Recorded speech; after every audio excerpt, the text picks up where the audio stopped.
Calling all ghouls and goblins. It's Halloween, which means we're giving you pumpkin to talk about. I'm Steph Simmons, and you're watching KHOU 11+. Ever wonder how this spooky holiday all got started and why we celebrate Halloween? We have the answer with the why. Why do we celebrate Halloween? It may seem like a simple question, but the answer goes back not just to ancient times, but also to much more recent history. When it comes to its older roots, not all scholars agree, but many trace Halloween to the Irish Celtic holiday of Samhain. It marked the end of the harvest season and was often celebrated with bonfires and feasts. The Celtics believe that relatives who passed away were able to visit during this time and often left out offerings. In the 8th century of the Catholic Church, named the day Samhain was celebrated November 1st, All Saints' Day, and the day before became known as All Hallows' Eve. When the Puritans arrived in America, their religious beliefs prevented them from celebrating Halloween, but other colonists brought the holiday with them. Though it didn't really take off until an influx of Irish immigrants arrived in America during the Irish potato famine, they, along with Scottish immigrants, revived the old world custom of guising, or dressing in costumes on Halloween to perform a song or recite a poem in exchange for a treat. By the 20th century, Halloween had surged in popularity in the United States, but for all the wrong reasons. Revelers spent the night making mayhem, and by the 1930s, the vandalism and damage was costing towns serious money. Communities started holding family-friendly Halloween celebrations and focused on children to keep potential troublemakers too busy to do damage. It worked, and Halloween parades and trick-or-treating took off. By the 1950s, the holiday was much more about kids in costumes seeking out candy than mayhem and mischief. With the why, I'm Cheryl Mercedes. Halloween can be one of the most exciting nights of the year for kids, but before you send them out the door for trick-or-treating, there are several important safety tips to go over with them. HPD Sergeant Jeremy Lehar shares some of the less obvious safety reminders, starting with costumes. If you can, choose a light colored costume that's easy to see at night. Add a reflective or glow-in-the-dark tape to the costume, or put a glow stick around their neck. Sergeant Lehar also suggested thinking about worst-case scenarios, starting with candy. First, if you go to a safer location like a church for a trunk-or-treat, you're less likely to encounter any candy that's been tampered with. Plus, parents inspect the candy first before you give kids the green light to eat it. That includes not letting them eat any pieces while they're out collecting candy or at the event. Wait till you get home. Next, walking in the dark. Most kids know these rules, but when they're excited and around friends, it can be easy to forget. Halloween falls on a school night, so a lot of people will be leaving work like normal. Don't expect less cars to be on the roads, and look both ways before crossing the street. Also, make sure to make eye contact with the driver before crossing, and do not assume that they see you or they're going to let you cross. Finally, kids under 12 shouldn't be out without an adult.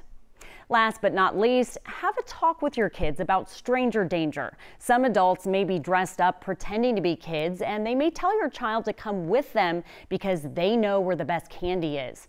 Not talking with your kids about serious hypothetical issues like this may result in them freezing, panicking, or even trusting that person. So go through all the worst case scenarios. Everything is bigger and apparently spookier in Texas. So if you're up for one of the scariest road trips ever, we dug deep into the haunted history of our state and found 11 of the most haunted places in Texas. Starting in Houston at La Carafe Bar. This wine bar is believed to be the oldest in town. Over the years, employees have reported hearing children play upstairs, bottles falling off shelves, and even feeling cold spots in the restroom. Not far from there is another creepy spot in downtown Houston, the Shuttered Spaghetti Warehouse. Now a bar, it once housed a pharmaceutical company. According to the legend, a young pharmacist died in a tragic accident. Diners have reported seeing strange orbs, especially on the second floor. Slithering down south to Galveston and Hotel Galvez. The haunted history of this place supposedly starts with a lovelorn lady who took her own life after the death of her fiancé. Guests who dare stay on the 5th floor have reported hearing footsteps and doors slamming. In Corpus Christi, the USS Lexington plays host to a terrifying haunted house during Halloween. And there's a reason for it. The decommissioned World War II aircraft carrier is now a museum that receives hundreds of reports of supernatural activity each year. No wonder it's considered one of the most haunted places in America. For location number 5, we find ourselves in Marfa, Texas, for the Marfa Lights. Sightings of red, blue, and white lights started way back in 1883, and people continue to see the unusual orbs to this day. The mysterious flickers are so infamous, there's even a Marfa Lights viewing area, so you can see them for yourself. Next up, San Antonio. Remember the Alamo? Well, the ghosts there won't let you forget. The site of the bloody battle is now reportedly home to ghostly men in uniform. Visitors have even reported disembodied rally cries. El Paso is spooky spot number 7, and let's be honest, El Paso High School even looks haunted. Still a school to this day, visitors report all sorts of paranormal activity. One of the weirdest is a 1985 yearbook photo where a mysterious girl in white reportedly appeared after the picture was taken. In Austin, enter the Driscoll Hotel at your own risk. This haunted hotel gained its notoriety after a ghostly girl has been spotted on various occasions on the grand staircase, where she allegedly died after losing her footing and falling. In room 525, legend has it, 2 brides both took their own lives in this exact room, exactly 20 years apart. Heading north to College Station to pay a visit to the Animal Industries Engineering Building at Texas A&M. Back in 1959, a worker died in a tragic accident. Since then, students and staff have reported hearing shrieks and even seeing footsteps that disappear. Screeching our way up to Dallas for a look at the Adolphus Hotel. The elegant hotel is home to a guest who never left. A young bride-to-be apparently took her life after her fiancé left her at the altar. Now, staff and guests say they've heard a woman crying, and others say they've seen a ghost in a wedding gown roaming the halls. And for the 11th and final scary spot in Texas, we're heading east to Jefferson and another haunted hotel. The Jefferson Hotel was once a brothel and a speakeasy during Prohibition. According to the stories, room 19 is the most haunted of them all. Legend says a lady of the evening was killed in the bathtub. Guests have even seen her ghost in the bathroom mirror. So if you dare to take a terrifying trip around Texas, you're almost guaranteed to have a paranormal experience in one of these 11 scary spots. As you just saw, Texas is full of haunted history, and you can also visit the set of one of the most iconic horror movies. The infamous house from Texas Chainsaw Massacre is right outside of Austin. I hit the road with our KHOU 11 crew to check it out. How we doing? Staying in there. Still have the coffee. Where you headed, man? South? The ride there was different, but the destination was the same. Oh, anyone home? Anybody home? This inviting 2-story home in Kingsland, Texas is a popular restaurant and bar called Hooper's, but it has a terrifying past. In the 1974 original movie Texas Chainsaw Massacre, this was the home of Leatherface and his mentally disturbed family. Simon Madera, the owner of Hooper's, says this house still has a lot of original pieces, but getting it to a new location wasn't easy. It was chopped up in 7 pieces and it was rebuilt from, it was moved from Ramrock, Texas, brought here, and rebuilt on site. It took me, I think, like 3 years. Then the name change. Rebranding it Hooper's to pay some homage to the director of the movie, who's Tobe Hooper. Much of the design pays tasteful tribute to the movie without all the blood and gore. Like this room, which was the chicken and bones room. Live chickens were swapped for designer prints. We're doing an art installation here with recycled, collected chainsaws, so they don't end up in landfills. The restaurant also has one-of-a-kind memorabilia that brings in horror fans from around the world. These are replicas of the molds that they used to make the costume. This is Grandpa, of course. This is a spindle taken from the original house. What do we have here on this wall? So this is an original piece. Apparently there's only one of one in the world of these. That's an original movie poster signed by the entire cast. So if you're a fan, Hooper's is worth a visit to enjoy themed cocktails and even a juicy burger. I can't have another bite. I ate everything. We were done, but someone else wasn't. Can I interest you ladies some dessert? But wait, we have really good cake. And this year marks the 50th anniversary of Texas Chainsaw Massacre. Down in Bastrop, you can visit another key spot for the iconic movie.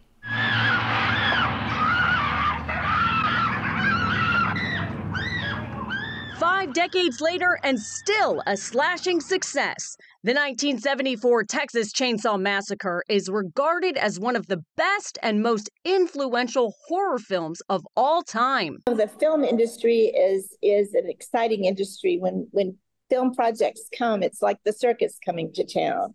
Adina Lewis is the director of tourism for Bastrop County and says the area served as a major filming location, including one spot that's especially popular with fans. The gas station would be the marker in Bastrop County that people would recognize because it was a pivotal part of the production. And it's been maintained.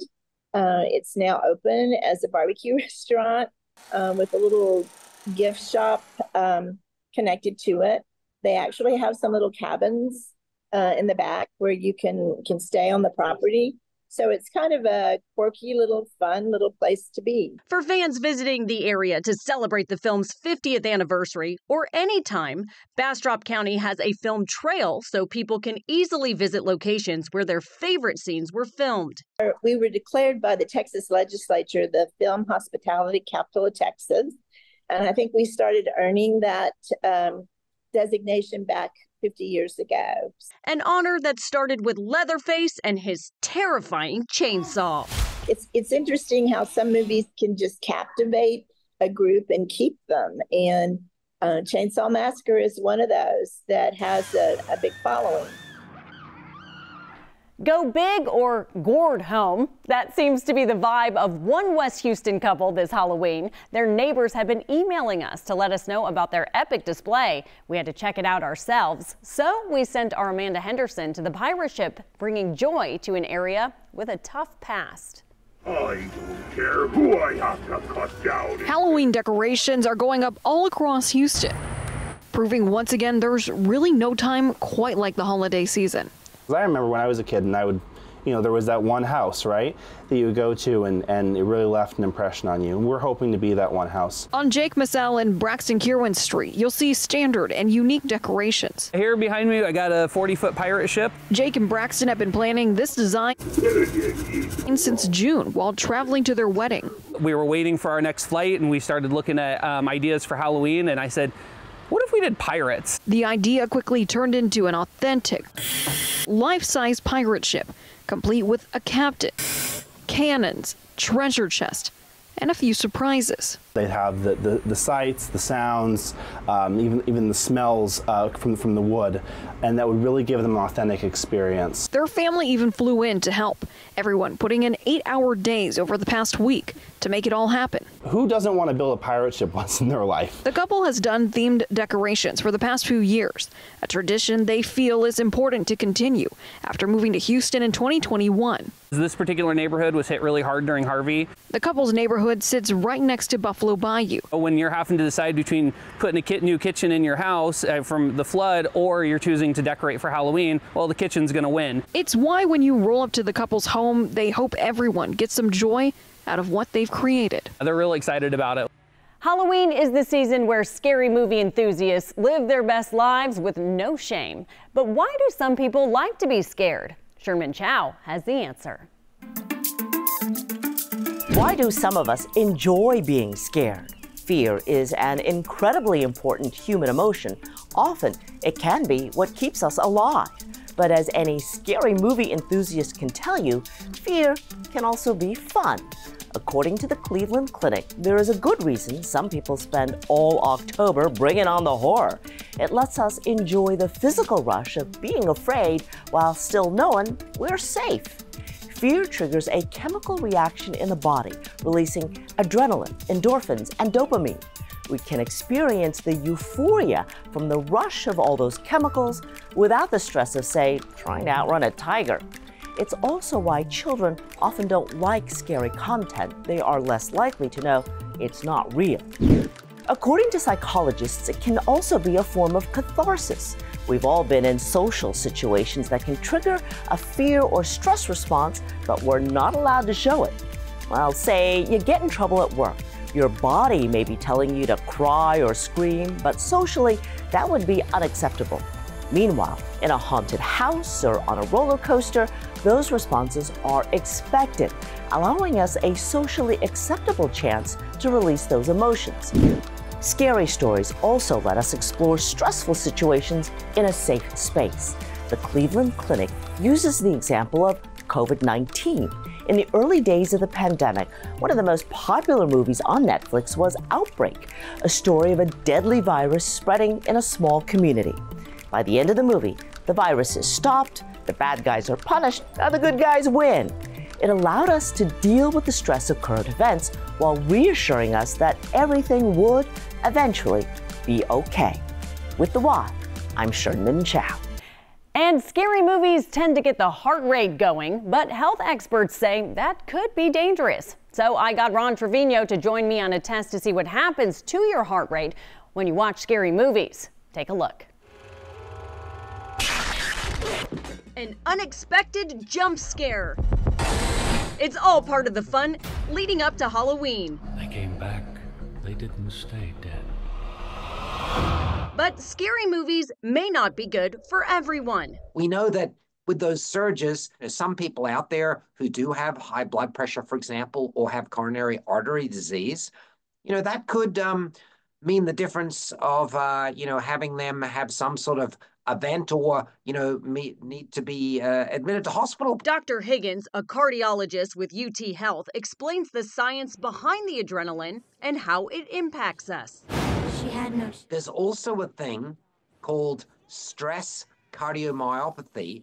And so what that is there's a stress that happens to the person, or either it can be real or perceived, and then the heart, the cardio, gets a muscle myopathy. It gets a weak muscle. And we've seen this from time to time with people that when they get a sudden shock. Despite possible health issues, a recent study by the Cleveland Clinic revealed that scary movies allow us to enjoy the physical rush of being afraid while knowing we're safe. So we decided to see how being scared would impact our own hearts.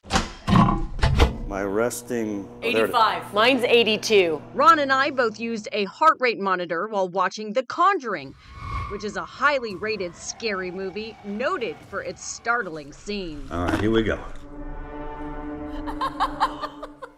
I love this stuff. I love it. About 20 minutes in, our first jump. I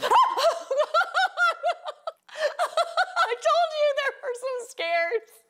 Check your rate. Mine did go up 6, 79, 80, 82. Then we got to this scene. Fast forward to the end of the movie. Was it stressful? A little bit. Thankfully, Dr. Higgins has a heart-healthy tip to help lower your stress before watching something scary. Actually doing your workout, before you watch the scary movie, that actually, having a good workout will actually get those blood vessels in their optimal state of vascular function so that they can react better. I will not be able to go to sleep tonight. And I have this one to thank for that. You're welcome. My heart rate did change when we jumped. I don't even care about your heart rate. I'm not going to be able to get any sleep tonight. You know what, Ron, though? I'm fine. Sure you are. Well, beautiful people, that's all we have time for today. Wishing you a happy Halloween. Stay spooky.